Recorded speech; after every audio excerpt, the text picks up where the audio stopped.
큰 책이고 지루한 책이기 때문에 빨리빨리 끝내야 되는데 빨리빨리 끝내려고 하다가도 또 생각해 보면 언제 역대기죠, 역대기. 언제 역대기를 이렇게 한번 쭉 훑어볼 때가 있겠나. 예, 거의 없을 것 같고요. 제 같은 경우도 여러 개의 성경학교를 하지만 큰 책을 단기간에 하지 이렇게 긴 시간에 하는 적은 거의 없거든요. 없어서 제가 이제 이렇게 안 다루는 책들을 작정하고 좀 길게 다뤄보려고 그렇게 하고 있습니다. 때로는 지루할지라도, 때로는 조금 나 좀 진도 많이 나가야 되는데 이런 생각이 들지라도 차근차근 가면은 역대 상하를 이런 식으로 올해 한 번 하고 한 3년에 한 번만 더 하면 여기서 뭐 예배에 대해서 뭔가를 건질 수 있지 않을까, 저는 이런 기대를 합니다. 역대하 들어가겠습니다. 지금 오늘 우리가 2장부터 할 텐데 그 2장의 위치가 어디냐? 역대하는 솔로몬 이야기이고 솔로몬 이야기 막 스타트했습니다. 그래서 1장, 2장까지 중에서 2장부터 7장을 오늘 이야기할 것입니다. 2장은 솔로몬의 성전 건축 이야기고요. 그리고 기도가 마지막으로 나옵니다. 그래서 솔로몬 성전 건축 이야기를 제가 소개를 할 거고, 솔로몬의 기도에 대해서는 우리가 같이 소그룹으로 나눌 예정입니다. 2장으로 넘어가면 2장은 솔로몬의 성전 및 성전 건축 준비를 하면서 어떤 사람들을 준비했다 하는 이야기가 나오고, 끝부분이 또 일꾼을 준비했다 하는 일꾼 준비가 이렇게 A와 A-를 이루고요. 그 가운데에는 솔로몬하고 후람이 주고받은 편지예요. 이렇게 이제 구성되어 있는데 그 편지에 들어있는 의미들을 한번 보면 좋겠다 싶습니다. 솔로몬이 여호와의 이름을 위하여 성전을 건축했습니다. 그리고 자기 왕위를 위하여 궁궐을 건축했습니다. 그렇게 건축하기로 결심하고 짐꾼, 돌 뜨는 자, 일을 감독할 자, 이렇게 준비를 했죠. 여호와의 이름을 위한다는 것은 그 이름이라는 것이 이제 중요한데, 고대 근동의 배경에서는 특정 도시를 신의 이름으로 명명하는 것은 신이 실제로 육체적으로 거주하는 그런 것이 아니라 현존을 대표하는 이름을 특정 장소에 둔다. 다시 말해 하나님의 임재다. 그 신의 임재다. 이렇게 이해를 합니다.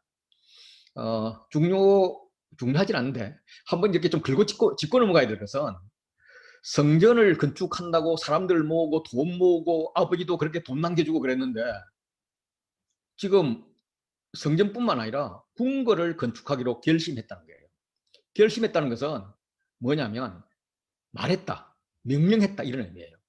모든 준비를 끝내고 성전 건축을 시작하는데 꼽사리 끼어서 야, 내 궁궐도 하나 준비해 이렇게 명령했다는 겁니다. 궁궐을 명령했다는 그 자체가 문제죠. 그런데 더 큰 문제는 궁궐이 훨씬 크고 오래 지었다는 것입니다.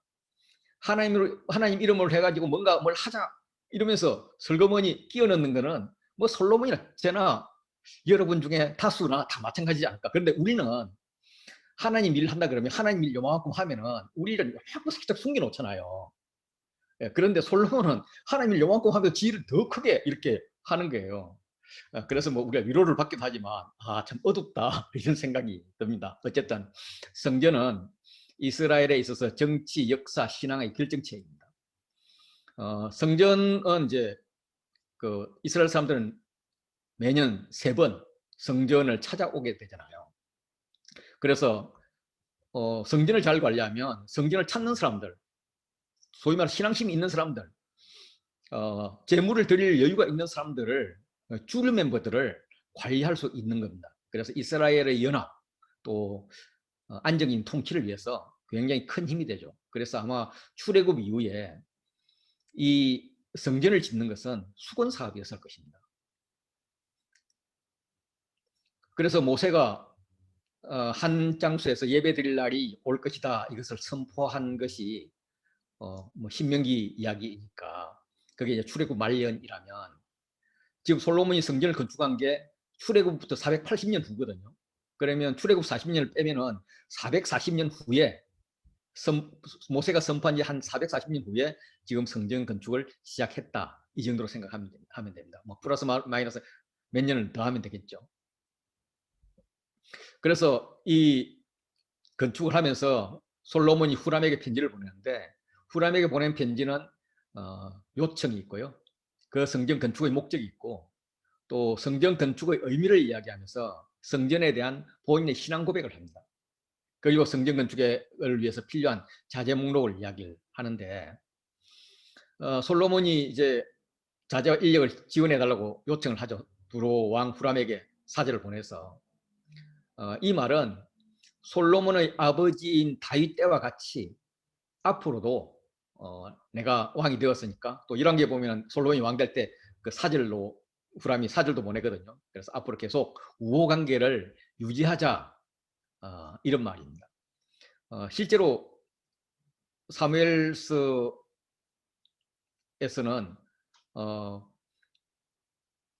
다윗에게 백향목을 보내서 다윗궁을 짓게 하기도 해요.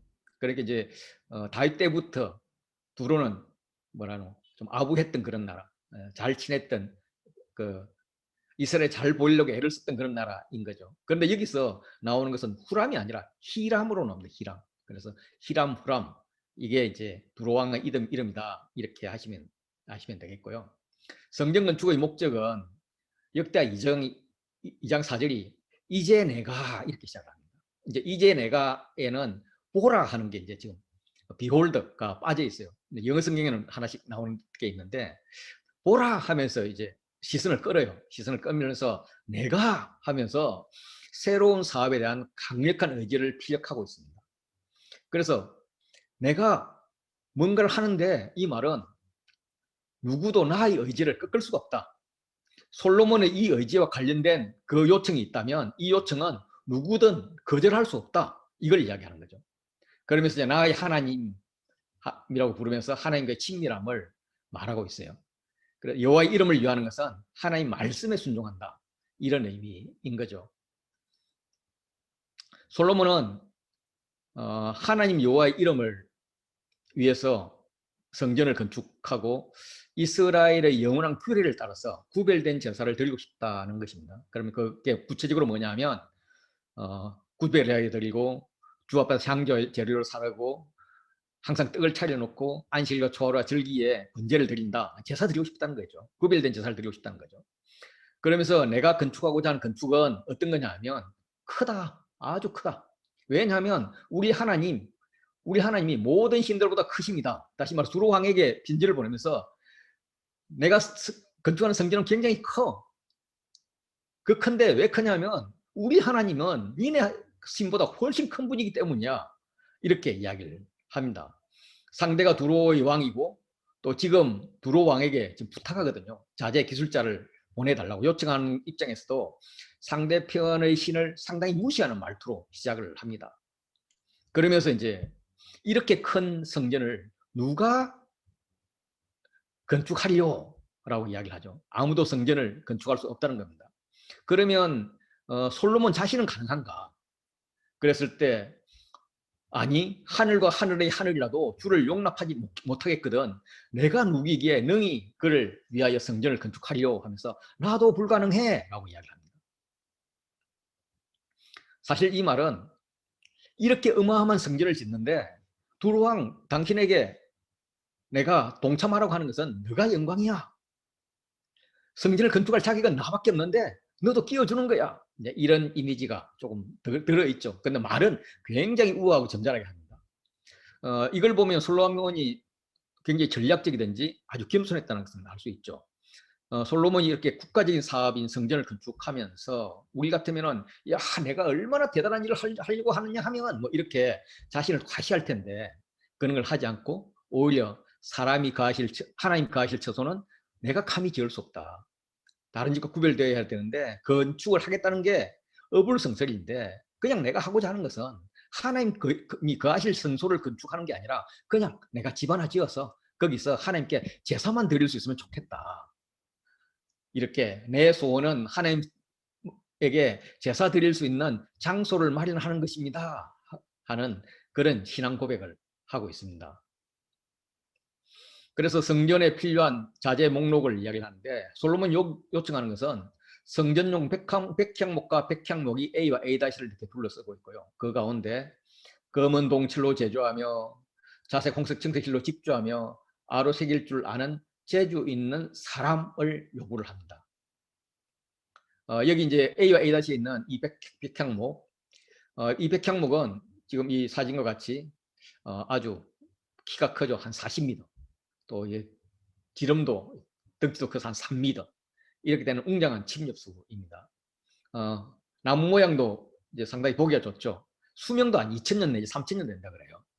그래서 수목의 왕으로 여겨지는 굉장히 귀한 나무입니다. 튼튼하게 뿌리를 뻗는 강인한 나무라는 아랍어가 이 이름의 어원이래요. 그리고 이게 레바논의 그 한 2000m 되는 눈 덮인 산에서 자라죠. 예. 그렇게 자라기 때문에 추운데 자라는 나무가 성장을 상당히 단단하죠.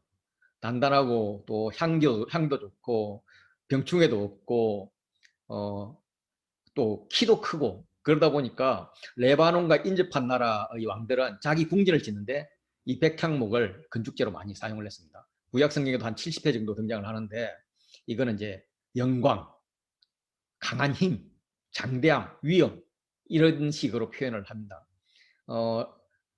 이 백향목이 레바논을 대표하는 거죠. 그래서 레바논 국기에도 요 가운데 백향목이 이렇게 들어있을 정도로 이 백향목에 대해서는 상당히 귀한 나무다 이런 인식이 있습니다.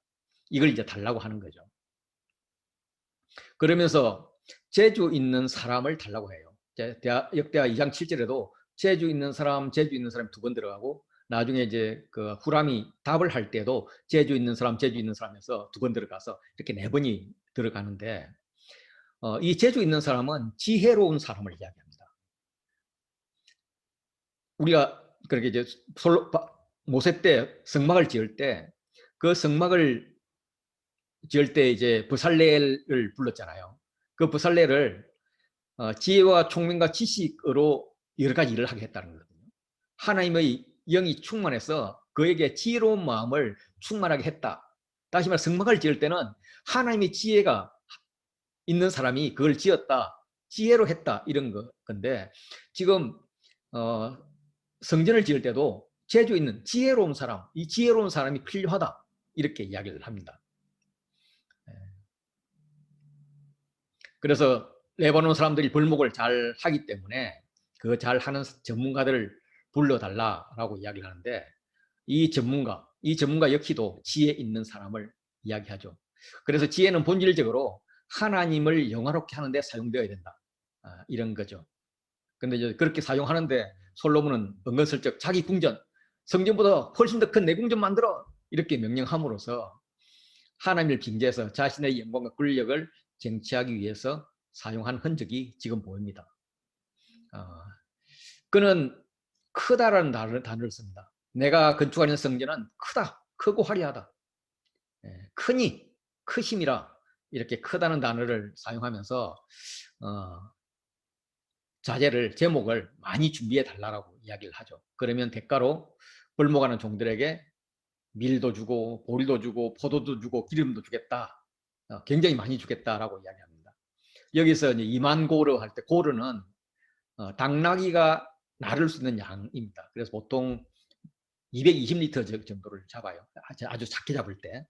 그리고 팥은 고르의 10분의 1, 22리터입니다. 뭐 이렇게 계산을 해보면 되고요. 그렇게 이제 편지를 보냈을 때 후람이 답변을 합니다. 솔로몬과 후람의 이제 자신들에 대한 표현을 보면 솔로몬은 우리 하나님이 당신의 신들보다 크다 이런 말을 통해서 나는 너보다 큰 사람이야. 우리나라는 네 나라보다 크다.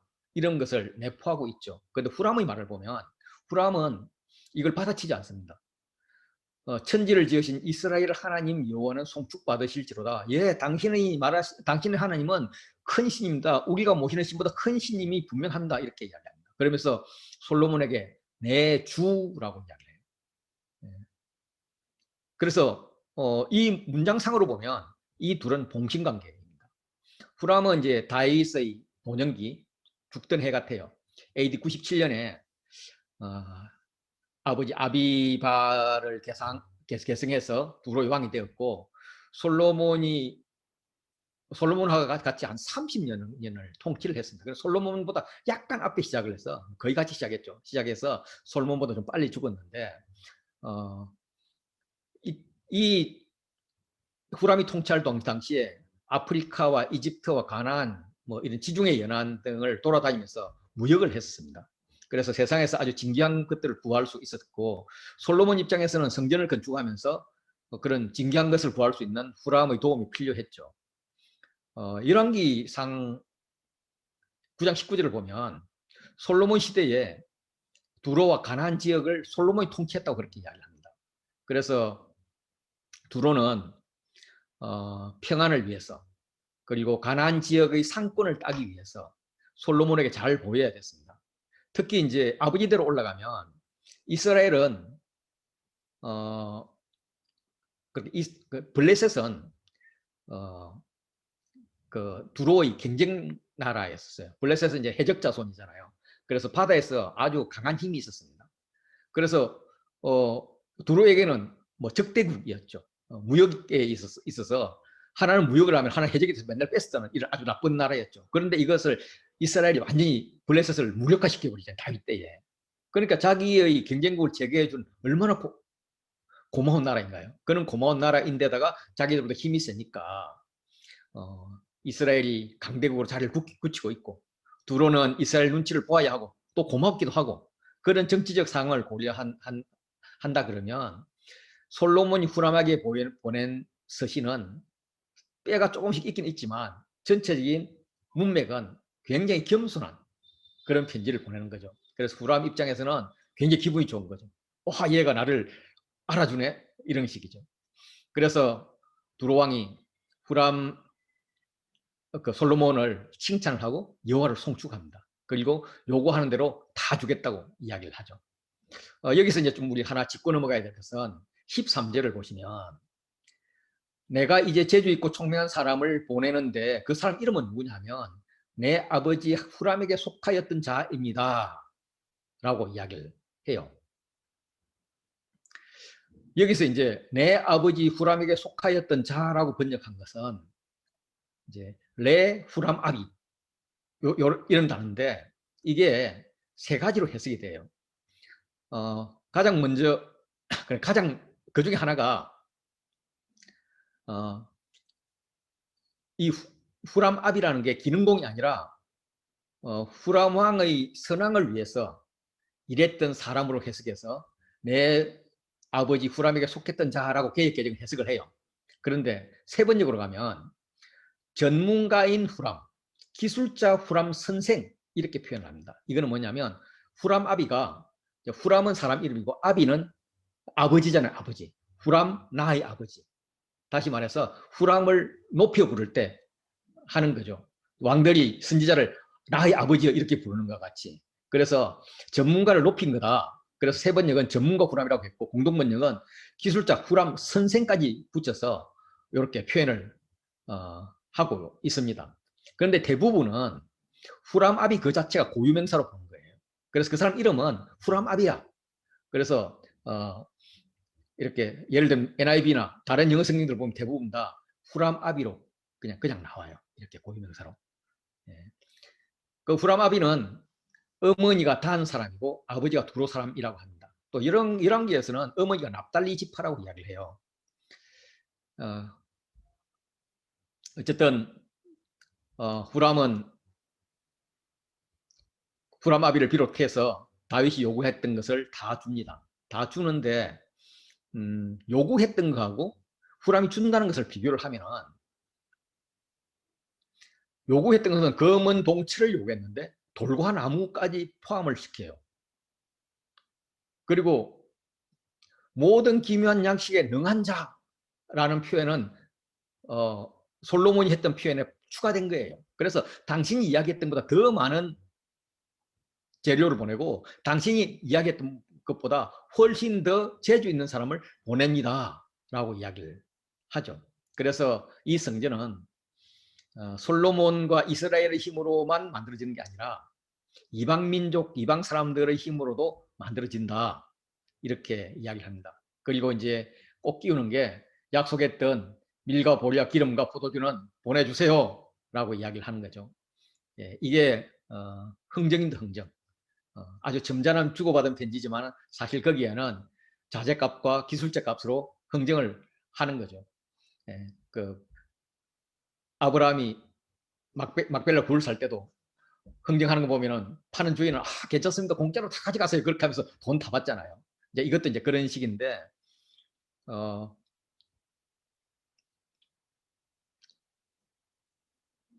이 솔로몬은 흥정을 함에 있어서 상당히 긴장 관계에 있지만 손해를 보는 느낌으로 이렇게 다 해줍니다. 다시 말해서 다윗이 그 오르나이 타작마당을 제값 다 주고 샀듯이 솔로몬도 하나님이 성전 건축을 하는데 내가 깎거나 아끼지 않겠다 이런 정신이 들어가 있습니다. 반면에 후람은 아주 그 내고를 협상을 잘 하죠. 그는 이제 제목을 보낼 때 어떻게 보낼 거냐면 제목을 벌목해서 엮어서 뗏목으로 만들어서 바다에 띄어서 요바로 보내겠습니다. 150km 떨어지는 데거든요. 그걸 이제 물로 보내니까 큰 논리 안 들잖아요. 그러면 이스라엘은 그 제목을 요바에서 건져가지고 그걸 가지고 예루살렘으로 보내십시오 하는데 예루살렘과 요바까지는 한 55km 떨어졌는데 이게 산악지대예요. 그러니까 이게 이제 소마차로 끌고 가기도 굉장히 힘든 거죠. 그렇게 이제 하면서 서로의 그 책임을 분명히 합니다. 두로하고 이스라엘 관계를 보면은 후람은 다윗이 궁을 건축할 때 백향목과 목수를 보냈습니다. 사마 5장 11절 보면 이렇게 다윗에게 사절들과 이런 사람을 보내서 다윗을 위하여 집을 지으니 라고 이야기를 합니다. 솔로몬이 왕이 되었을 때도 사신을 보내죠.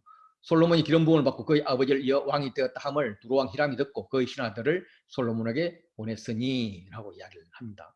그리고 이제 성전 건축을 위해서 자재와 기술자를 지금 보낸다고 이야기를 합니다. 솔로몬은 재주 있는 사람을 요청을 했죠. 예. 그렇게 2장 7절을 두 번이나 재주 있는 사람을 요청을 했는데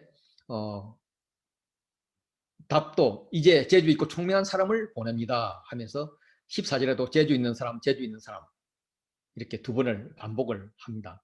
재주 있다는 것은 아까도 말씀드렸지만은 지혜가 있다. 다시 말해서 성전 건축과 관련돼서 지혜가 있다는 거죠. 모세 당시 성막을 지을 때 지혜가 필수적이었습니다. 솔로몬 성전을 지을 때도 지혜가 필수이다. 이런 이야기를 지금 하고 있는 겁니다. 그리고 이제 마지막으로 이방 사람을 조사하면서 일꾼을 이야기합니다. 2절에도 일꾼 수가 나왔어요. 그리고 이제 다시 언급을 하는데 그게 모두 15만 3,600명인데 그 15만 3,600명이 7만 명은 일꾼이고 8만 명은 산에 벌목하는 사람이고 돌을 뜨는 사람이라고도 하죠. 그리고 3,600명은 감독이다. 이렇게 이야기를 합니다. 솔로몬이 아버지 다윗이 이스라엘 땅에 사는 이방 사람을 조사했는데 다윗이 조사했는데 솔로몬이 한 번 더 조사를 했다는 거거든요. 그것은 목적은 성전 건축을 할 일꾼으로 사용하기 위함이죠. 여기서 이제 말하고자 하는 것은 솔로몬이 성전 건축을 할 때에 이스라엘 백성들의 노동력을 착취한 게 아니라 이방 사람들, 이방 종들 그들에게 일을 시켜서 건축을 했다. 이런 말을 지금 하고 싶은 거예요. 그런데 열왕기에는 그 말 앞에 뭐가 있느냐면 솔로몬 왕이 이스라엘 가운데서 역군을 불러 일으켰는데 그 수가 3만 명이다. 근데 이 3만 명은 3분의 1씩 한 달에 10,000명씩 번갈아서 레바논으로 보내서 일을 하고 그리고 2달은 집에서 자기 일을 했다. 이제 이렇게 이야기를 하고 있습니다. 그래서 백성들을 징집을 해서 1년에 4개월씩 강제노역을 시켰다는 거예요. 강제노역을 시켰는데 그럼 이 두 개를 어떻게 조화를 해야 되느냐? 그러면 이제 징집된 일꾼 3만 명은 이스라엘 사람들이고 그들은 3분의 1만 일하고 3분의 2는 자기 생활을 했고 노예인 15만 명, 15만 3,600명은 1년 내내 일을 했다. 이런 것으로 보입니다. 어쨌든 일꾼도 이스라엘과 이방인이 합심해서 성전을 짓죠. 그럼 그 지도하는 기술자는 또 후람 아비인데, 후람 아비도 반은 그 어머니는 이스라엘이고 아버지는 이방인이잖아요. 그래서 성전이 이렇게 이스라엘과 이방인의 협조로 이루어졌다. 그래서 성전은 온 세계를 위한 성전이며 온 세계 사람이 같이 건축했다. 뭐 이런 메시지를 넣어주고 있다고 신학자들은 이야기하고 있습니다. 이렇게 2장이 끝나고 나면 3장은 성전지대하고 지성소, 또 거룩, 녹기둥 뭐 이런 이야기를 지금 하고 있는데 성전지대에 대해서는 먼저 솔로몬이 예루살렘 모리아산에 여호와의 전을 건축하기 시작했다라고 이야기합니다. 이 모리아산은 아브라함이 이삭을 번제로 바치려고 했던 곳입니다. 그렇게 전해지죠. 그 창세기 2장 22절 보면 야, 너 독자 이삭을 데리고 모리아 땅으로 가서 거기서 내게 일려준 한 산에서 그를 번제로 드리라 한 그게 이제 모리아산이라는 거죠. 그곳은 전에 여호와께서 그 아버지 다윗에게 나타나신 곳입니다. 다윗이 인구조사로 징계를 받아서 전염병으로 이스라엘 전역에 7만 명이 죽고 이제 예루살렘을 멸망시킬 그런 위기에서 여호와의 천사가 나타난 곳이 모리아산이고 오르난의 타작마당입니다. 그래서 이 여부사람 오르난의 타작마당에 있는 곳이고 이것을 다윗은 값을 주고 삽니다. 왜냐하면 하나님께서 여기를 성전터로 지정해 주셨기 때문인 거죠. 그래서 여기가 하나님께서 유일한 예배처로 지정하신 그 예언의 장소다라는 걸 확증을 하죠. 그래서 신명기 12장 5절 보면 여호와께서 자기 이름을 두시려고 너희 모든 집파 중에서 택하신 곳인 그 계실 곳을 찾을 건데 그게 나중에 역대하 7장 10절 보면 여호와께서 밤에 솔로몬에게 나타나서 그에게 이미 기도를 들었고 이곳을 택하여 내게 제사하는 성전으로 삼았다라고 이야기를 함으로써 이게 이제 일치를 하는 겁니다. 그게 이제 모리아 산이라는 거죠. 자, 이렇게 해서 이제 모리아 산은 아브라함 이야기가 나오고요. 모세 이야기가 나옵니다. 그리고 이걸 다윗이 돈을 주고 샀죠. 그래서 이스라엘의 그 믿음의 조상들의 핵심이 되는 아브라함과 모세와 다윗을 이렇게 연결해서 지금 이야기를 하고 있습니다.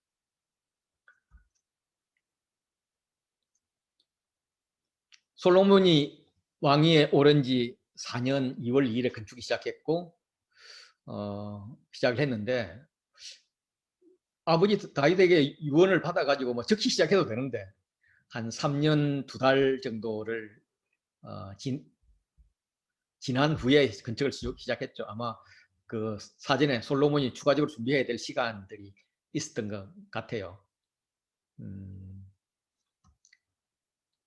성전 규모를 이제 이야기를 하면서 뭐라고 하느냐면 성전터가 뭐 이렇게 여기부터 여기까지 20규빗이고 여기부터 여기까지 60규빗이다 뭐 이런 이야기를 하면서 뭘 이야기하느냐면 옛날에 쓰던 자가 이야기돼요. 규빗인데 그 규빗이 옛날 규빗이라는 거예요. 그런데 열왕기 6장 2절에는 옛날 규빗이란 말이 안 나와요. 그래서 솔로몬 당시에는 옛날 규빗이 일반적으로 사용되었고 이것을 쓰는 포로기한 이후에는 보통 규빗이 사용된 것 같아요. 그래서 이제 옛날 규빗이 뭐냐면 옛날 규빗은 왕의 규빗이라고 합니다.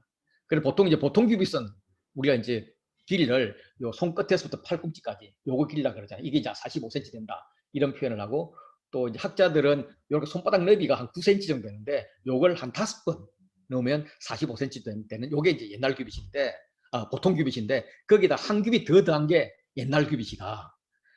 예. 그렇게 이야기해서 옛날 규빗은 한 55cm 된다는 거죠. 그래서 이스라엘이 사용되는 자는 두 가지입니다.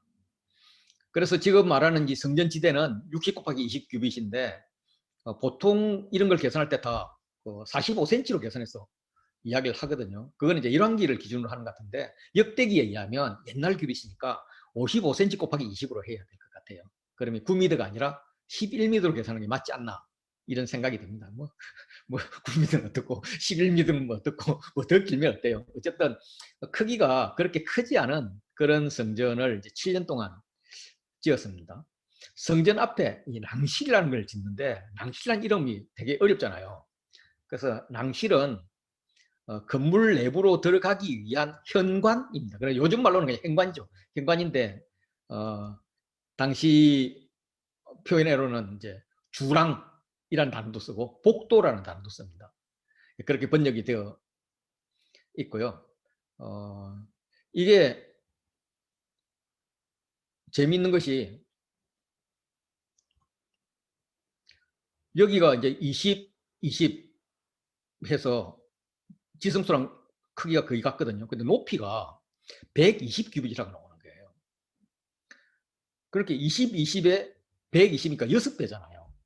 6배인데 또 열왕기에 보면 성전의 높이가 30규빗이라고 그러거든요.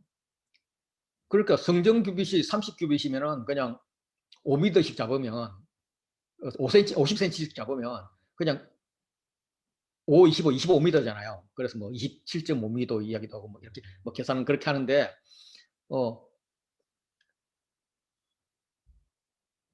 이게 뭐 상구 27m? 예, 아니죠. 27 어떻게 되나요? 30규빗이면은 45cm 곱하기 30이니까 4, 3, 12, 12.5 계산이 잘 안 되네. 어쨌든 그 정도란 말이에요. 그런데 이 낭실의 높이가 120규빗이라는 거예요. 30보다 4배가 더 높다는 거죠. 그래서 이제 성전 그림 보면 낭실을 높이 해놨는데 그게 좀 이상한 거죠. 너무 높이. 그리고 그때 기술로 요만큼 높이에 20, 20에다가 높이를 이것의 6배인 120으로 할 기술도 없었어요. 돌로 쌓을 때. 뭐 그때 철근 콘크리트 하던 게 아니기 때문에. 그래서 NIV 같은 경우는 아예 120을 20규빗으로 이렇게 고쳐서 쓰고 있습니다. 그래서 이제 거기에 따라서 그림이 막 달라져요. 그래서 성전 그림을 보면 뭐 다양한 힌트로 나오는 것이 이런 것들이 서로 맞지 않아서 그렇다. 뭐 이 정도 아시면 될 거고요. 그리고 이제 대전이라는 단어가 나오는데 대전은 메인홀이라는 의미잖아요. 메인홀은 그 성소를 이야기합니다. 지성소 앞에 있는 성소. 그걸 이야기하고 이걸 다 순금으로 입혔다. 뭐 이런 이야기들을 하죠. 그리고 이제 지성소가 나옵니다. 지성소는 20, 20인 거죠. 그리고 높이는 안 나와 있는데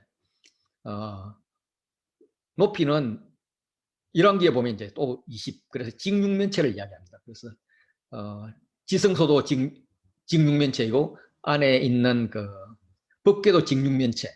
이렇게 하나님 말씀은 항상 직육면체와 관련이 되어 있습니다. 그래서 이제 성전 높이는 또 30규빗이거든요. 30규빗인데 지성소는 20규빗이란 말이에요. 높이가. 그러면 이제 좀 이제 바닥이 한 10규빗 정도 높아진다 이렇게 볼 수가 있잖아요. 이론상. 근데 정확히는 우리가 모르죠. 숫자들이 좀 그러니까. 그래서 이제 그 성경 그림들 보면 지성소로 올라가는데 계단을 만들어 놨어요. 이런 것들이 그런 이유다. 요 정도 이고요. 여기는 뭐 다 순금 600달란트로 입혔고 또 다락도 있는데 금으로 입혔고 또 뭐 두 그릇도 금으로 입혔다. 뭐 이렇게 이야기를 하고 있습니다. 높이가 20규빗이고요. 성전 높이는 30규빗이고요. 이 차이는 어떻게 됐는가? 바닥이 높다. 뭐 이렇게 생각하시면 될 것 같습니다. 지성소 안에 두 그룹이 있죠. 두 그룹은 원래 여호와의 법궤 위에 그룹이 둘이 있거든요. 그래서 법궤 뚜껑을 지연자를 도둑 맞았나? 없어졌나? 그래서 이걸 하는 건가? 뭐 정확히는 몰라요. 그런데 이제 이게 있었다고 생각을 하면은 그룹이 있고 그 위에 그룹이 다시 있는 이런 형태입니다. 이스라엘은 형상을 만드는 것은 극도로 혐오하거든요. 근데 참 재밌게도 그룹 형상은 만들어요. 그리고 이런데 그 종려나무 이런 형상도 또 만들어요. 그는 깎아내요. 이 그룹은 법궤를 보호하는 기능을 가집니다. 에덴 동산에서 범죄한 아담을 쫓아냅니다. 동쪽으로 쫓아내죠. 그리고 동쪽에서 생명나무 길로 가는 길을 못 가게 지키는 게 그룹이었죠. 그룹과 두루 도는 불칼이었죠. 화영검. 그때 그 그룹, 다시 말해 그때 그룹은 하나님을 보호하는 기능을 합니다. 법궤를 보호하는 기능을 합니다. 또 사무엘하 2장 22장 11절 보면 거룹을 타고 나르시미여 이렇게 표현을 해요. 시편에도 보면 거룹을 타고 하나님이 나타나시며 바람날같이 타고 높이 솟아오른다 이렇게 하는데 하나님이 타고 다는 마차가 요 그룹인 거죠. 그래서 하나님이 개인 마차 기능을 하는 것이 또 그룹이고요. 그리고 그룹은 기본적으로 하나님의 보좌를 상징합니다. 그래서 하나님 보좌를 상징하기 때문에 하나님께서 이 그룹 날개 위에 앉으신다는 거죠. 그래서 이제 이렇게 평평하게 그 날개를 만드는 것은 보면 아 이스라엘이 만들었구나 이렇게 뾰족한 이거는 아 이스라엘이 안 만들었네 이런 생각을 할 수 있어요. 왜냐하면 하나님 여기 앉으면 엉덩이에 꽉 찔리잖아요.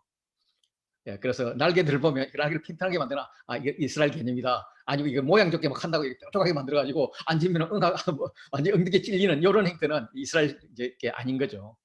어쨌든 이런 보좌를 사용합니다. 지성소가 여기서부터 여기까지가 20규빗인데 그룹 날개가 5규빗이에요. 5규빗이 하나, 둘, 또 하나, 둘, 두 개 있으니까 이렇게 하면은 규빗이 꽉 맞게 이렇게 차게 됩니다. 그리고 뭐 휘장 만들 때 이런 이야기 나오고요. 그리고 이제 두 녹기둥 이야기를 합니다. 두 녹기둥은 요거인데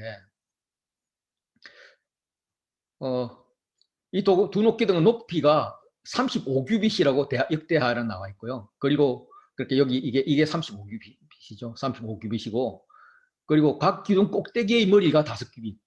요 꼭대기 요게 5규빗이라는 거죠. 그럼 여기부터 여기까지는 40규빗이 되는 거예요. 그럼 40규빗이 되면은 성전 높이는 30규빗이니까 요게 성전보다 높아야죠. 이거는 이제 성전보다 낮게 만들었네. 열왕기를 기준으로 했다고 보는 거죠. 열왕기는 요게 18규빗이라는 거예요. 18규빗. 18규빗이고 그 위에 5규빗이니까 합해서 23규빗이 되는 거죠.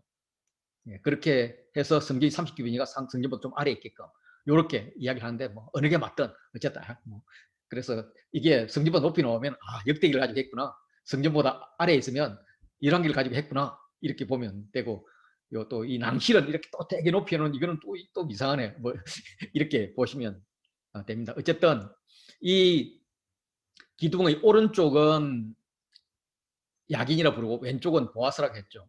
그래서 이제 오른쪽 왼쪽은 우리는 이제 북쪽을 보고 오른쪽 왼쪽 따지잖아요. 근데 이 사람들 항상 동쪽을 보니까 동쪽을 이제 항상 이쪽이 동쪽, 요 앞쪽이 들어가는 문 쪽이 동쪽이니까 동쪽을 보고 하면 요 5번이 오른쪽이고 6번이 왼쪽이 되겠죠.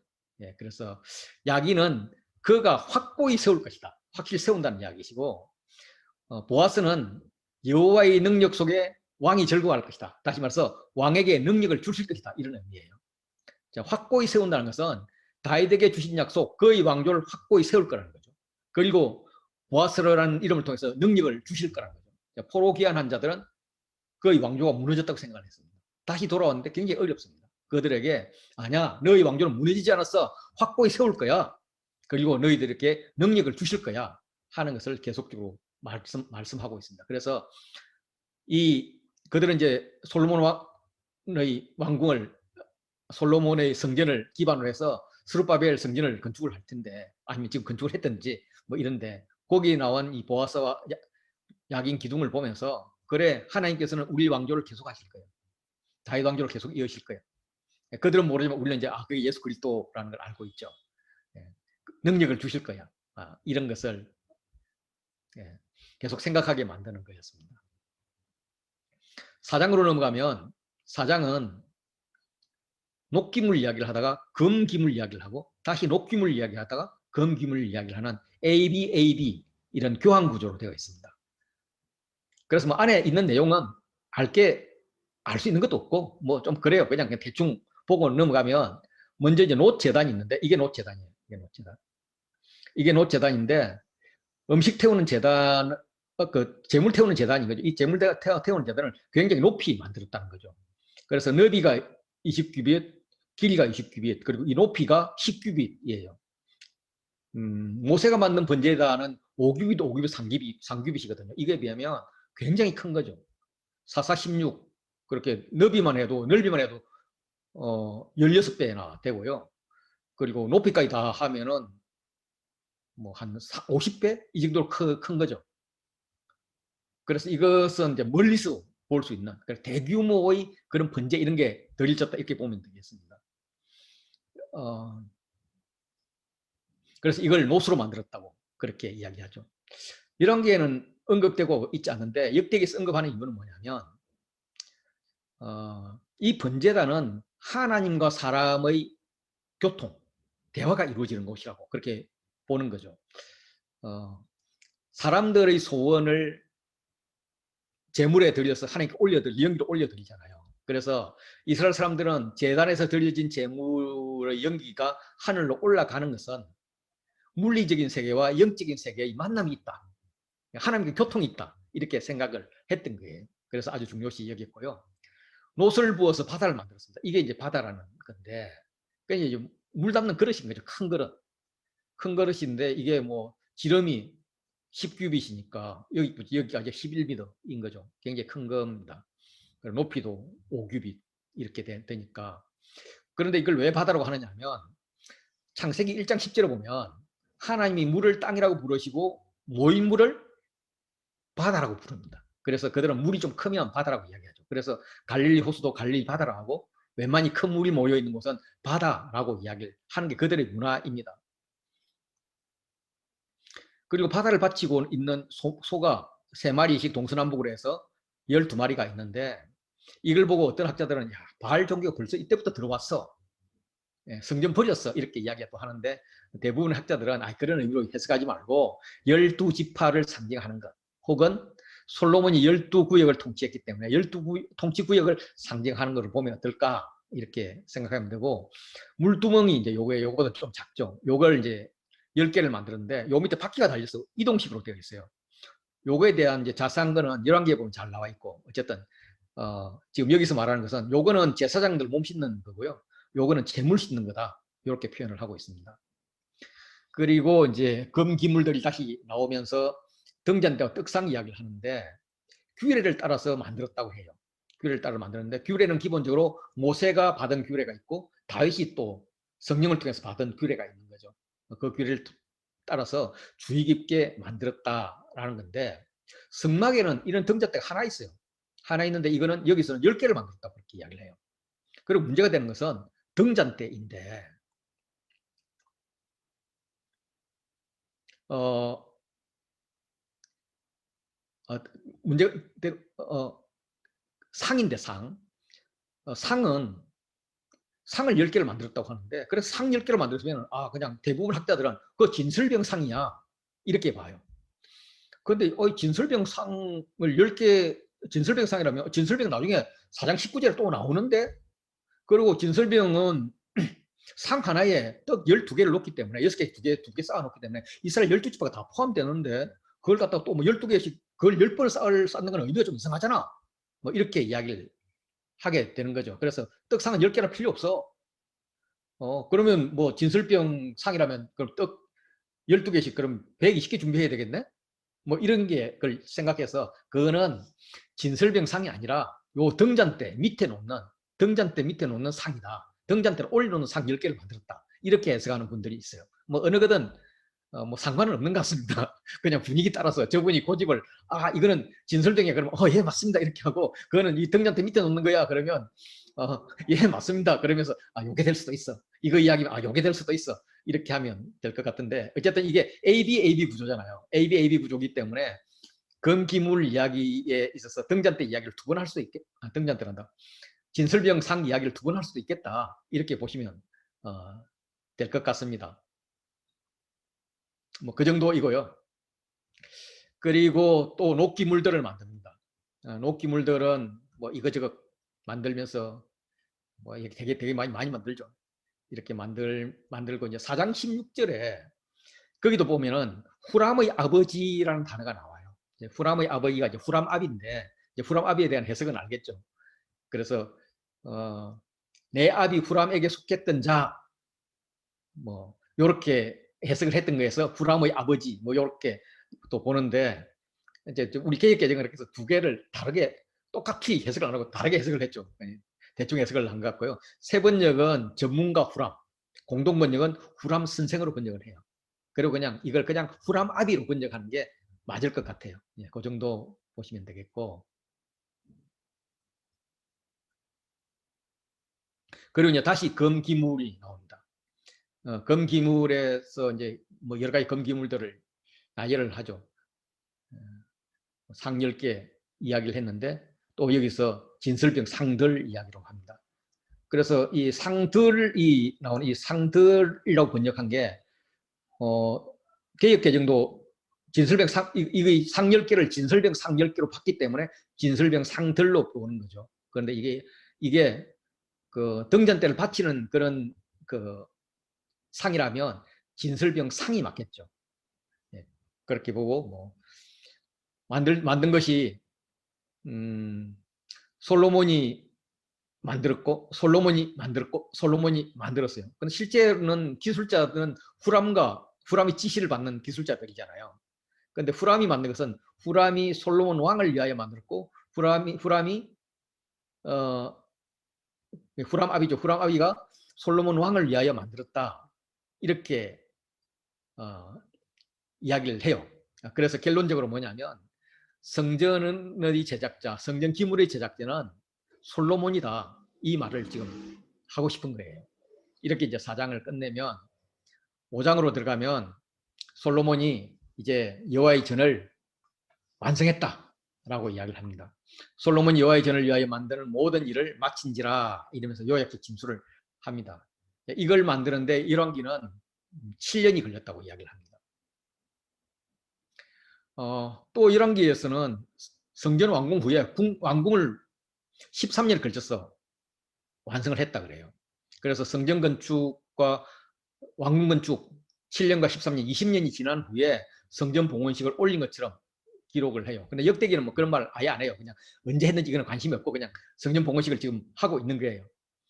70인역 같은 경우도 지금 열왕기를 보면은 이에 솔로몬이 여호와의 언약궤를 이렇게 해서 뭐 이렇게 시작을 하는데 요 사이에 70인역에 솔로몬이 20년 걸쳐 성전과 자신의 집을 건축한 후에라는 단어를 집어넣어서 솔로몬이 20년에 걸쳐서 성전과 왕궁을 건축한 후에 그래서 그 후에 성전 봉헌식을 했다 이렇게 소개를 하는데 대부분 학자들은 성전이 솔로몬이 4년에 시작해서 7년 지난 11년 8월 달에 완성이 됐다 그렇게 봐요. 그러면서 7월에 봉헌식을 하거든요. 그래서 이걸 잘못 보면 8월에 완성이 되는데 7월에 하면 완성되기 전에 봉헌식을 하네? 이렇게 되는데 완성되기 전이 아니라 11개월 후인 그 다음에 7월에 초막절까지 기다렸다가 그 성전 봉헌식을 진행을 한 것 같습니다. 초막절도 의미가 있고 또 중요한 것 중에 하나가 성전을 다 짓더라도 안에 인테리어 해야 될 거 아니에요. 기물들 만들고 넣어야 되는데 그걸 하는데 뭐 11개월을 소요했다 이렇게 보면 좋겠어요. 어쨌든 그렇게 마쳤고 그의 아버지 다윗이 드린 은과 금과 모든 기구를 가져다가 하나님의 전 곳간에 두었더라. 그러니까 아버지가 물려준 그런 기물을 가지고 성전 짓고 막 금으로 완전히 다 도배를 하고 이렇게 해도 남아서 앞으로 성전을 개보수 공사를 한다든지 운영하기 위해서 성전 곳간에 두고 사용을 했다. 이렇게 시작을 합니다. 그러면서 이제 7월 이야기를 해요. 그래서 먼저 이제 언약궤를 성전으로 옮기는 건데 그걸 옮기기 위해서 이스라엘 자손의 족장들을 소집을 합니다. 이제 큰 이 건거사를 하기 위해서 각 지파의 우두머리들을 소집을 하죠. 지금 이제 성전을 옮기는 것은 다윗 성전이 다윗 궁이 있으면 그 뒤에 한 500m 정도 떨어진 데에서 성전을 지었거든요. 그 500m를 이제 옮겨야 되는 거예요. 이 시기가 7월이잖아요. 그래서 7월은 그 농사 달력으로는 7월인데 그 종교 달력으로는 1월이에요. 그래서 7월 1일 되면 뚜하고 나팔절을 그러죠. 나팔을 불면서 신년 한 해의 시작을 알려요. 그 신년식을 하는 게 7월 1일이에요. 그리고 10일은 이제 백성의 모든 죄를 다 하나님께 올려드리고 백성을 깨끗하게 하죠. 그리고 이제 자기들끼리도 서로 이렇게 화해하고 이렇게 하겠도록 하죠. 그러면서 이제 초막절 행사를 하는데 이 초막절은 출애굽을 기념한 거잖아요. 그래서 출애굽했을 때까지 초막에 사는데 지금은 광야를 끝내고 약속의 땅에서 안식을 하니까 얼마나 감사하냐.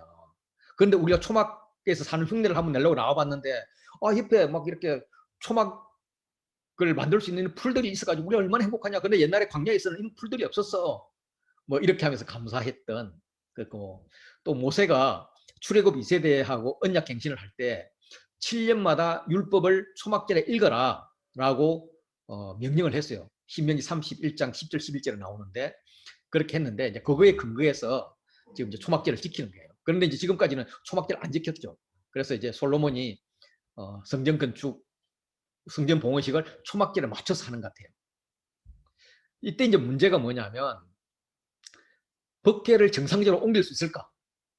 다윗은 법궤를 옮기다가 첫 번째는 실패하고 두 번째 했잖아요. 첫 번째는 우사가 죽고 그런 일이 있었고 두 번째는 이 성전을 하나님께서 좋아하실까?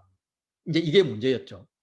그래서 법궤 이동의 문제는 계속 레위 사람들이 궤를 매니라 메고 올라가서 메고 올라가매 메어 들였으니 이러면서 레위인들이 언약궤를 메었다. 그래서 문제가 없었다. 이렇게 해서 문제없이 법궤를 옮겼습니다. 그러면 하나님이 성전을 좋아하실까 하는 문제는 구름으로 하나님께서 임재하세요.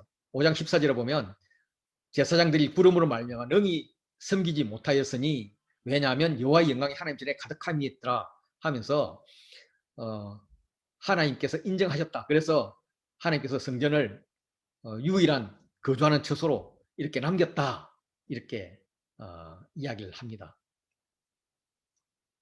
또 하나 이제 이슈가 되는 것이 뭐가 있느냐 하면 그 괴가 오늘까지 그곳에 있더라 이런 표현이 있어요.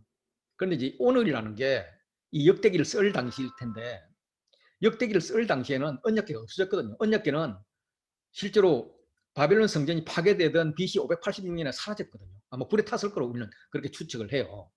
뭐 예레미야가 숨겼다는 말도 있지만 그런데 역대기 저자는 그렇게 성전이 멸망되고 나서 그들은 포로로 끌려갔다가 70년 만에 돌아온 이후거든요. 그럼 그때는 당연히 오늘은 법궤가 없어야 돼요. 그런데 오늘이라고 표현한 것은 그러면 이걸 쓴 시기가 예루살렘 멸망 전에 역대기를 썼느냐? 그건 아니죠. 그건 아니고 단지 역대기에서 다른 책을 인용한 글들이 있을 텐데 그 인용한 글들을 그대로 인용하면서 거기에 오늘이라고 되어 있는 걸 바꾸지 않고 그대로 갖고 인용을 했다. 이렇게 이제 해석을 하고요. 궤 안에는 돌판 외에 아무것도 없었다고 합니다. 원래 이제 궤 밖에 앞에 만나 항아리하고 아론의 쌍난 지팡이가 있었잖아요. 이제 그것을 뭐 히브리서 같은 경우는 궤 안에 있었다 뭐 이렇게 표현도 하지만 어쨌든 지금 이 역대기가 이야기하는 것은 만나 항아리와 아론의 쌍난 지팡이는 없었어. 이걸 강조하는 것 같아요. 솔로몬 시대부터 없었다는 거예요. 왜 없을까? 법궤 빼앗길 때 그때 같이 빼앗겨서 못 찾아왔나? 아니면 잊어먹었나? 이렇게 생각이 들어요. 아니면 혹시 의지적으로 이걸 없애버린 게 아닌가 이런 생각도 할 수 있죠.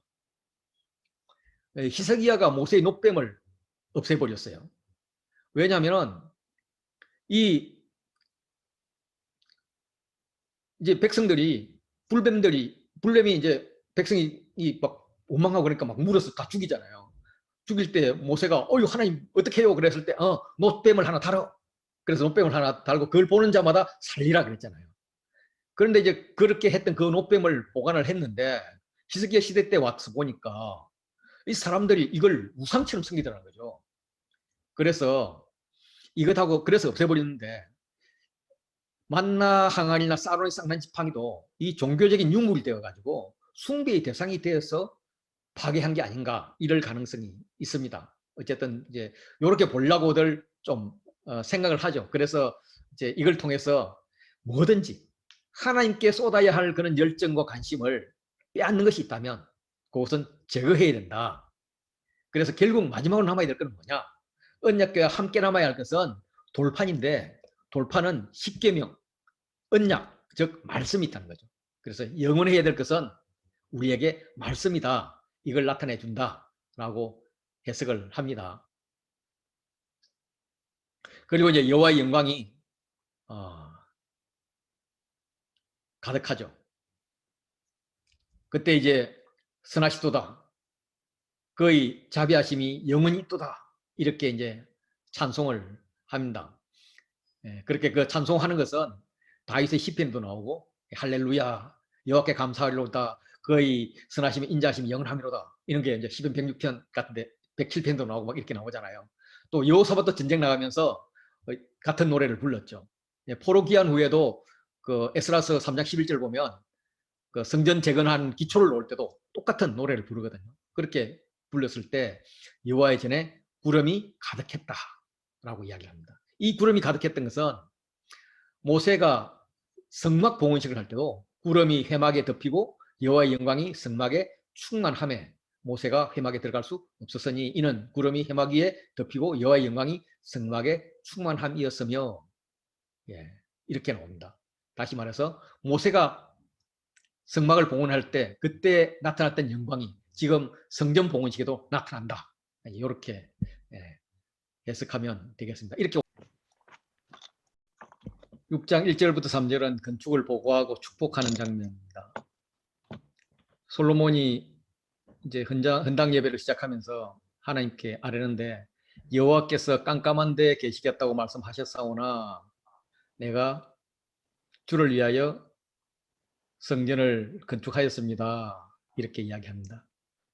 그래서 내가 성전을 건축했기 때문에 이제 여기 거하십시오 라고 하는 거죠. 이 성전은 주께서 영원히 계실 처소로 내가 만들었습니다 라고 이야기하는 건데 여기서 말하는 이제 깜깜한 데 계시겠다. 이제 직역을 하면 빽빽한 구름 안에 있다. 이런 말입니다. 그래서 빽빽한 구름, 깜깜한 구름. 이거는 여호와의 임재와 함께 나타나는데 문맥에 따라서 때로는 그분의 영광으로, 때로는 구원으로, 때로는 심판으로 이렇게 의미를 합니다. 모세가 십계명을 받는 장면을 보면 하나님 계신 곳으로 나와요. 백성은 멀리 서 있고 모세는 하나님 계신 흑암으로 가까이 가니라 이런 식으로 어둠과 구름과 흑암이 덮였는데 이제 이런 식으로 나와요. 그리고 여호와의 강림을 묘사할 때도 사용이 됩니다. 사무엘하 22장 10절을 보면 그가 또 하늘을 들이고 강림하시리니 그의 발 아래는 어두캄캄하였도다. 하나님이 계신 모습이 욥기 같은데 나와요. 그래서 하나님이 무엇을 아시며 흑암 중에서 어찌 심판할 수 있으랴 이러면서 흑암 중에 계신다. 흑암으로 그 강보를 만드셨다. 뭐 시편에도 그가 흑암을 거의 숨는 곳으로 삼으셨다. 이렇게 빽빽한 구름으로 그렇게 하셨다. 이렇게 표현을 해요. 그리고 여호와께서 영광이 임하는 장면에 빽빽한 구름 이야기를 하죠. 보라 어둠이 땅을 덮을 것이며 깜깜함이 만민을 가리려니 이렇게 이야기를 합니다. 흐리고 깜깜한 날에 이런 표현을 쓰죠. 그리고 이게 여호와의 심판 때도 이야기를 합니다. 너희 바라는 빛이 사망의 그늘로 변하여 침침한 어둠이 되게 하시기 전에 너희 하나님 여호와께 영광을 돌리라 이렇게 이야기를 하죠. 어둡고 깜깜한 날이요 짙은 구름이 덮인 날이라 요엘서는 이렇게 이야기를 합니다. 이렇게 진한 구름 가운데 오시는 하나님은 사람이 하나님을 보면 죽으니까 사람이 볼 수 없도록 함으로써 죽지 않게 하는 장치이기도 하고 또 지성소가 아주 어두침침한 그런 어두운 곳이잖아요. 그래서 그렇게 구름과 함께 임하시는 것은 여기가 지성소다 하는 지성소를 연상하게 합니다. 거하실 성전, 거하실 처소는 그 처소란 뜻은 고정된 장소를 이야기합니다. 그래서 이 거한다는 단어가 하나님께 적용되면 하나님의 보좌, 하나님의 통치를 나타냅니다. 성전은 높은 집이고 하나님의 높은 거처이죠. 그래서 하나님께서 영원히 거하시는 곳인데 거기 거하신다는 말은 영원히 다스리신다. 거기가 하나님의 보좌이다. 이런 의미가 되는 거죠. 그래서 성전은 하나님이 거하시며 다스리시는 장소이다. 이렇게 보시면 될 것 같습니다. 그리고 3절에 보면 얼굴을 돌려 이스라엘 온 회중을 위하여 축복했다라고 이야기합니다. 이거는 제사장 축복이에요. 제사장권은 사독에게 주어졌고 그가 단상에 올라갔지만 성소 안으로 들어가지 않았어요. 더 이상 다윗과 같은 그런 대제사장 역할을 하지 않는 것으로 보여요. 그런데 축복은 지금 대제사장처럼 하고 있습니다. 그래서 이 축복 메시지가 4절부터 14절에 그 건축의 경위를 설명하는 그 부분이 축복인데 형식은 축복이고 내용은 건축 경위인데 그것의 시작이 뭐냐면 이스라엘 하나님 여호와를 송축할지로다 하는 명령으로 시작합니다. 다시 말해서 내가 너를 축복한다는 건 뭐냐면 야 찬양해. 하나님을 찬양하라. 너는 하나님을 찬양할 수 있는 환경이 될 거야. 아니면 찬양할 수 없는 그곳이라도 너는 하나님을 찬양할 수 있는 그런 영성이 될 거야. 이게 이제 축복이라는 거죠. 그리고 마지막에 11절은 그곳, 지성소죠. 그곳에 언약을 늘 궤를 두었도다 하면서 언약의 말씀으로 끝납니다. 그러니까 결국 축복은 하나님을 찬양하게 하는 것이고 축복은 하나님의 말씀을 듣게 하는 것이다. 그래서 너 정말 잘 될 거야 뭐 이런 것보다 진짜 축복은 너가 하나님 그 상대가 너가 하나님을 찬양하게 될 거야. 너가 하나님의 말씀을 듣게 될 거야. 이게 축복이라고 말하는 것 같습니다. 그리고 4절부터 11절은 백성에 대한 축복이지만 내용은 건축의 경위이죠. 이 건축이 어떻게 되었느냐 하면 여호와께서 그의 입으로 말씀하신 것을 이제 그의 손으로 이루셨다라고 이야기합니다. 이런 입으로 말씀하신 것을 손으로 이루셨다, 손으로 완성하셨다 하는 것의 대꾸를 통해서 성전 건축은 말씀의 성취임을 강조하고 있습니다. 그리고 이 성전 건축이 솔로몬이나 백성이 건축한 것이 아니라 하나님께서 말씀하신 것을 하나님 손으로 이루신 것이다. 하나님 건축하신 것이다. 이렇게 이야기를 하는 거죠. 그리고 이제 계속 이야기했던 내 이름이 이제 계속 반복이 됩니다. 하나님 이름은 하나님의 존재의 속성을 가리키는 표현이라고 아까도 말씀드렸는데 이 이름은 실제 거하는 장소가 아닌 걸 말하는 거죠. 그래서 고대 근동 배경에서는 특정 도시를 신의 이름으로 명명한다는 것은 신이 육체적으로 거주하는 것이 아니라 현존을 대표하는 이름을 특정 장소에 둔다 하는 의미입니다. 그래서 하나님의 이름의 개념은 하나님의 임재입니다. 그래서 하나님의 이름은 하나님의 임재를 나타내고 또 보증한다는 것입니다. 내 이름을 거기 둔다는 것은 하나님이 임하실 곳임을 말합니다. 그래서 기도 응답을 기대할 수가 있는 것입니다. 이거는 출애굽 시내산 언약에 근거하는 거죠. 하나님은 이스라엘을 애굽 땅에서 인도해 내셨습니다. 그러면서 애굽이라는 단어보다는 애굽 땅이라는 표현을 써요. 그렇게 함으로써 다음 목적지도 장소일 것이다. 그 장소가 어딜까? 이런 생각을 하게 해요. 아, 예루살렘이구나. 아, 거기 성전이구나. 이런 생각을 하게 되는 거죠. 그런데 하나님께서는 하나님 이름을 둘 만한 집을 건축하기 위해서 이스라엘 모든 지파 가운데 아무 성읍도 택하지 않았다라고 이야기해요. 뿐만 아니라 주권자가 될 사람을 아무도 택하지 않았었는데 드디어 선택할 때가 되어서 예루살렘을 택하여서 여호와의 이름을 거기에 두고 다윗을 택하여서 여호와의 백성 이스라엘을 다스리게 하셨다라고 이야기합니다. 그래서 그 경위를 구체적으로 이야기하면 다윗에게 이스라엘 하나님 여호와께서 여호와의 이름을 위하여 성전을 건축할 마음이 다윗에게 있었는데, 다시 말해서 마음이 있었다는 것은 강한 열망이 있었는데 이 성전 건축에 대한 다윗의 소망에 대해서 여호와께서 하신 응답은 내가 내 이름을 위하여 성전을 건축할 마음이 있으니 이 마음이 내게 있는 것이 참 좋구나 라고 이야기를 합니다. 자, 이걸 한번 자세히 보면 하나님은 성전 건축을 기뻐하는 것이 아니라 다윗의 마음을 기뻐하는 거죠. 다윗의 업적을 기뻐하는 것이 아니라 다윗 자체를 기뻐하는 것입니다. 그래서 하나님이 기뻐하시는 것은 뭔가를 잘해서, 뭔가를 해서 행위인 doing을 기뻐하는 것이 아니라 그 존재 자체인 being을 기뻐하신다. 이런 말씀으로 볼 수가 있습니다. 그렇지만 다윗이 성전을 건축하는 게 못하는 게 굉장히 아쉬웠죠. 그래서 너희 대를 이을 자손이 할 것이다 라고 언약을 주십니다. 그리고 여호와께서 말씀하신 대로 이루셨습니다. 그래서 성전 건축은 사람의 하나님을 사랑하는 것이 아니라 거꾸로 하나님이 이스라엘을 사랑하는 것입니다.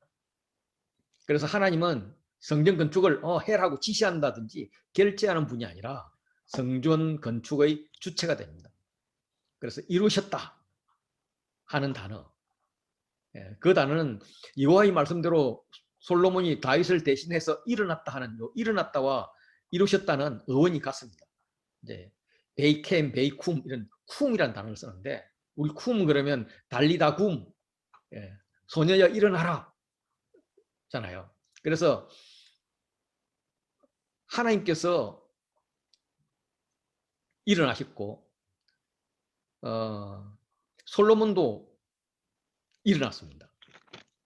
결과 솔로몬이 일어나서 이스라엘 왕위에 앉았습니다. 그리고 여호와 이름을 위해서 성전을 건축할 수가 있었던 거죠.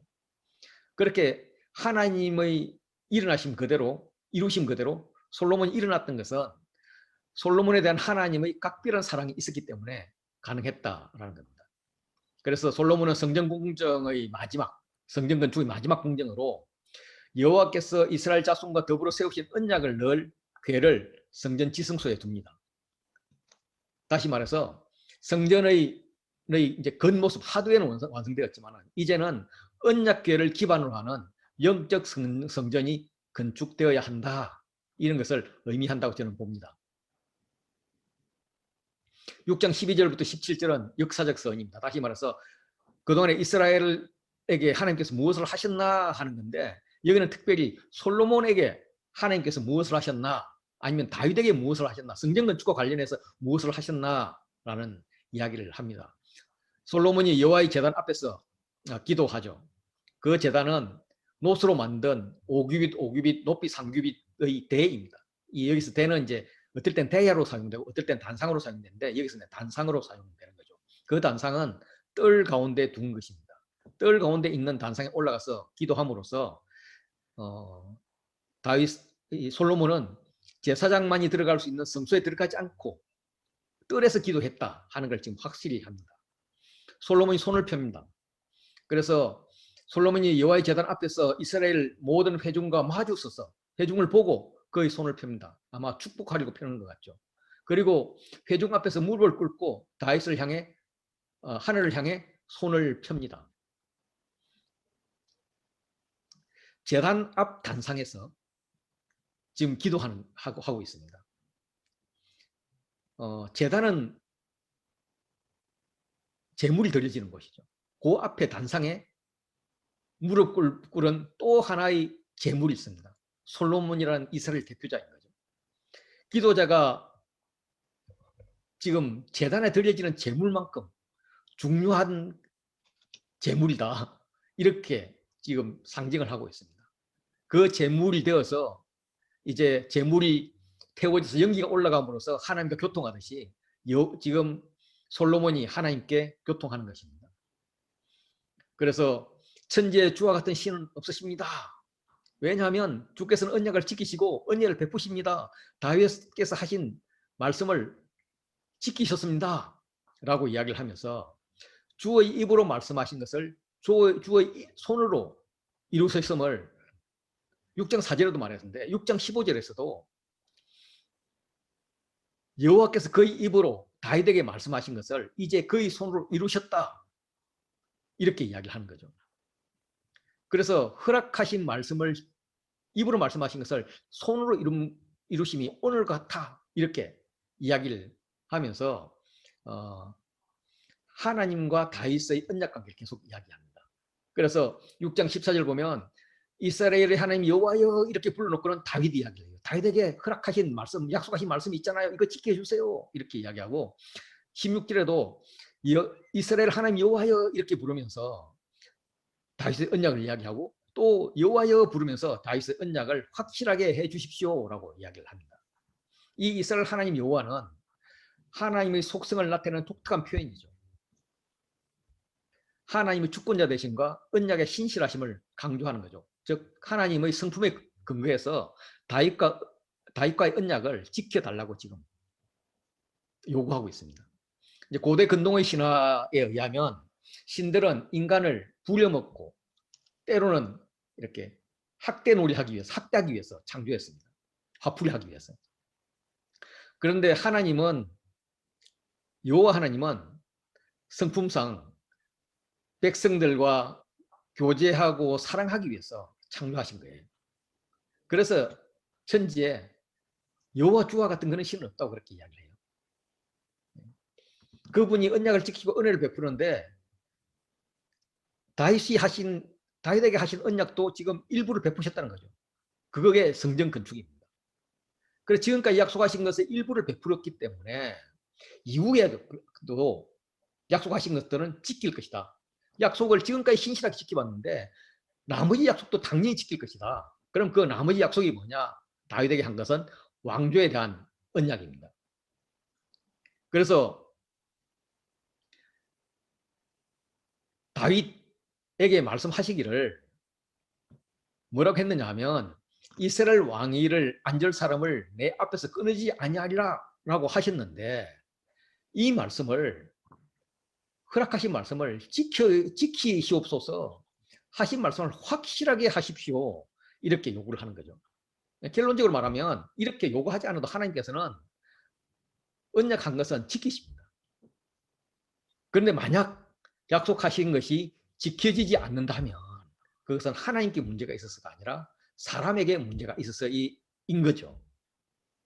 그래서 사람이 약속을 지키기 위해서, 그러니까 약속이 지켜지기 위해서 사람이 해야 될 건 뭐냐면 그들의 행위를 삼가서 내가 내 앞에서 행한 것 같이 내 율법대로 행하기만 하면이라는 전제가 붙습니다.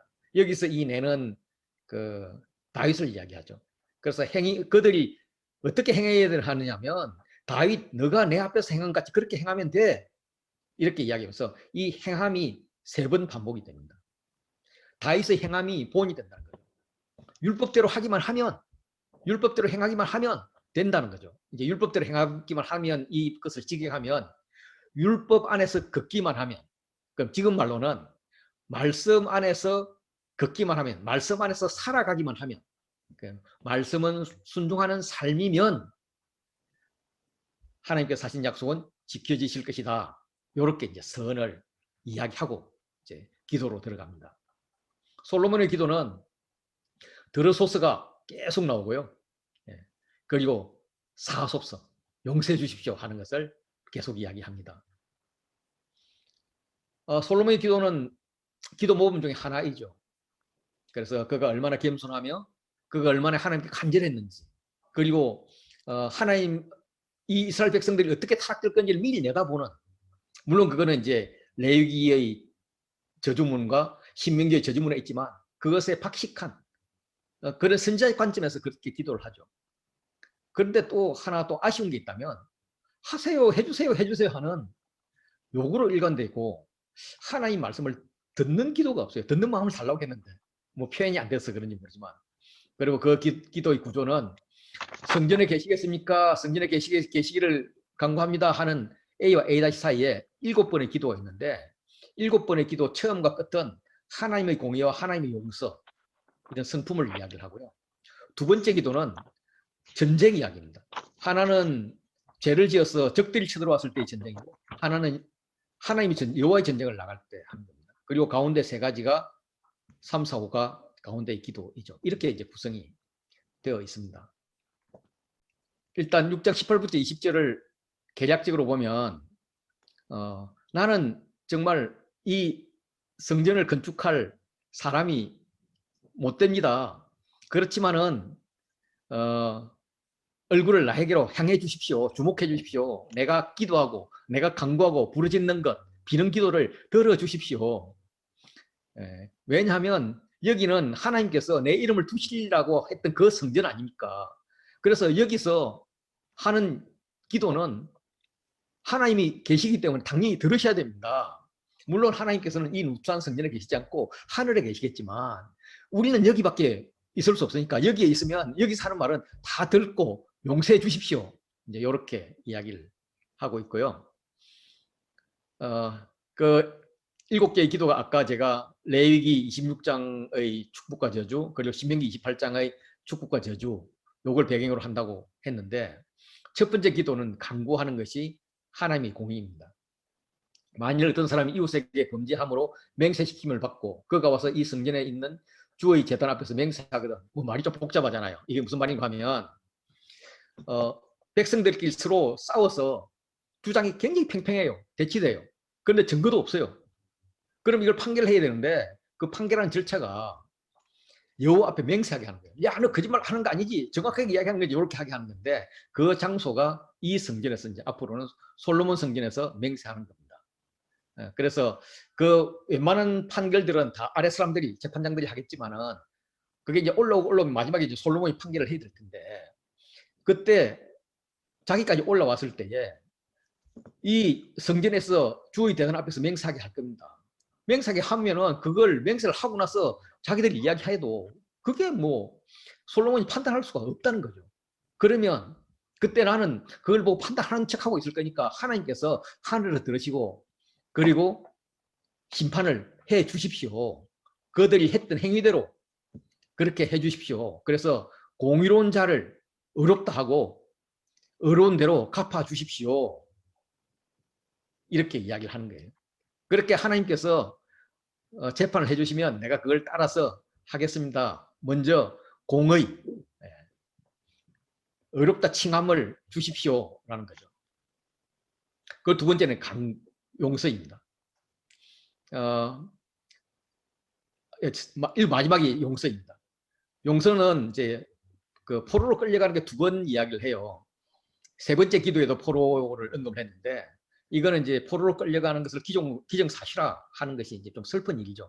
사실은 포로로 끌려가지 않기 위해서 말씀 잘 들어 한 게 축복과 저주의 문인데 솔로몬은 포로로 끌려갈 것 같구나, 끌려갈지도 몰라 하는 마음을 지금 갖고 있는 거예요. 그래서 이스라엘이 계속 반역을 할 경우에는 가나안을 이스라엘을 통해서 몰아냈듯이 이스라엘도 누군가에 의해서 몰아내어진다는 거죠. 그러면 포로로 가게 되는데 지금 이 이야기를 듣고 있는 원독자들은 포로로 끌려갔다가 지금 다시 돌아온 그런 경험자이거든요. 그들에게 이 솔로몬의 기도가 응답되었다. 그래서 앞으로 하나님 보호의 손길이 계속될 것이다 하는 걸 이제 느끼는 그런 기도이죠. 그래서 주는 하늘에서 그들의 기도와 간구를 들으십시오. 예, 지금까지 들어주셨습니다. 그들의 일을 돌아보셨습니다. 예, 그래서 우리가 여기 왔습니다. 주께서 범죄한 주의 백성을 용서하옵소서. 예, 그래서 우리가 용서받은 백성으로 이렇게 주의 성전을 제2의 성전을 짓고 있습니다. 이런 마음으로 기도를 같이 볼 수 있는 거죠. 그리고 이제 요 두 번째 기도하고 여섯 번째 기도가 전쟁입니다. 하나님 이스라엘에게 가나안 땅을 준 것은 가나안의 죄 때문이었는데 이스라엘에게도 똑같은 형식이 적용된다면 이스라엘이 죄를 지으면 그 땅이 이스라엘을 토해버릴 겁니다. 그래서 이 최후 징계는 전쟁에 패해서 쫓겨가든지 포로로 끌려가는 거예요. 그러면 전쟁에 패배하면 하나님의 징계를 인식하고 주의 이름을 인정하고 여호와께 돌아와서 간구하면 이제 표현하지만 하나님께서 그렇게 간구할 수 있는 그 힘도 주세요. 이렇게 이야기하는 것 같습니다.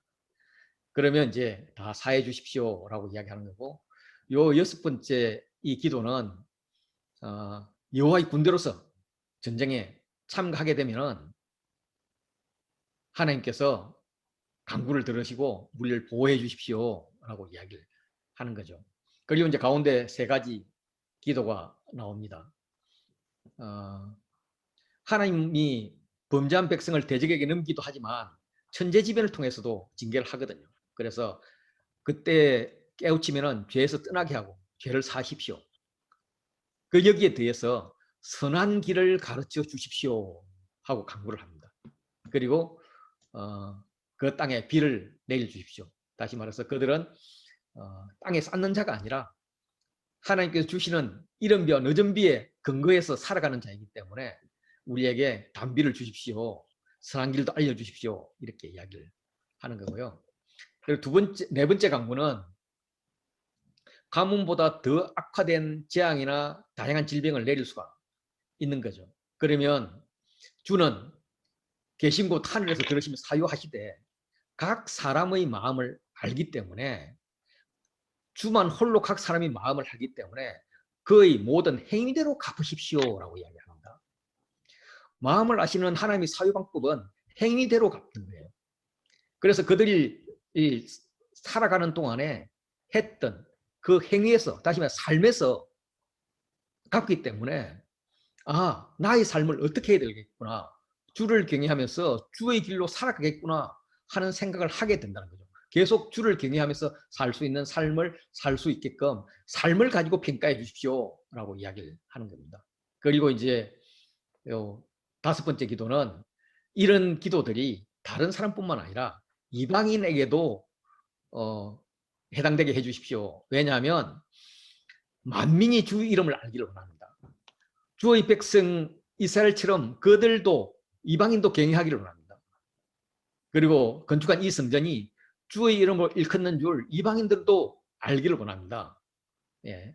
요약하면, 종합하면 이스라엘은 열방이 하나님을 알게 하는 제사장 나라, 그 제사장 나라가 되어야 한다 하는 것을 솔로몬은 알고 있었어요. 그래서 그의 기도에 우리가 제사장 나라의 역할을 할 수 있도록 하십시오. 그래서 이방인도 이 성전을 통해서 구원을 받게 해주십시오. 이런 엄청난 기도를 하고 있습니다. 마지막으로 이제 성전에 계실 것을 이야기하는 것은 6장 41절 42절은 10편 132편 8절부터 10절입니다. 그 중에서 41절 하반부를 보시면